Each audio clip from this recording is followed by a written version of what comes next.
Tayyorgina joyini olib, mana shunday chiziqlarni chizib qo'yib, parking qilib qo'yish menimcha oson bo'lsa kerak yoki yana bir qanaqadir bir uslublari bormi? Yaxshi savol berdingiz. To'xtash joyini tashkil etish o'zining tartiblari bor. Avvalambor ruxsatnoma olinadi, ya'niki buni biz yo'l harakatini tashkil etish hujjati loyihasi deyiladi.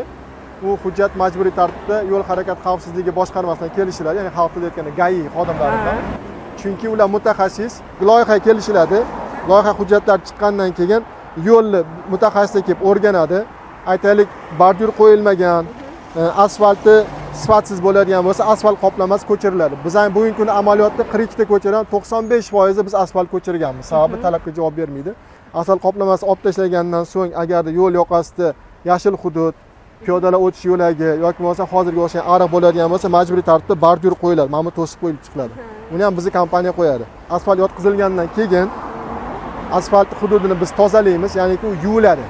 Maxsus mashina, texnika kelib yuvadi. Asfalt 100% qurigandan so'ng qatnov qismiga xalaqit bermaslik uchun sutkani qorong'i vaqtlarda, odatda kechasi 10-11 dan boshlab ertalab soat 6:30 gacha brigadamiz ishlaydi, yo'l chiziqlarini chizib chiqishadi. Standartlar bo'yicha chiziladi.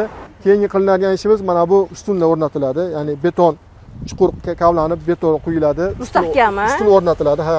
Buni ham ustun biz o'rnatamiz. Keyin qayerda axborot taxtachasi bo'lsa, boyi hujjatga axborot taxtachasi ilinadi. Bugungi kunda 10,000 kvadrat metrdan oshiq asfalt yotqizganmiz. Mana bu chiziqlarni metrda o'lchaydigan bo'lsak, 15,000 metrdan ortiq. Ustunlarni sanaydigan bo'lsak, mana bu axborot belgilaridan 500 dan ortiq o'rnatganmiz. Ya'ni 500 ta ustun, 500 ta beton bo'ladi, 500 ta belgi bo'ladi.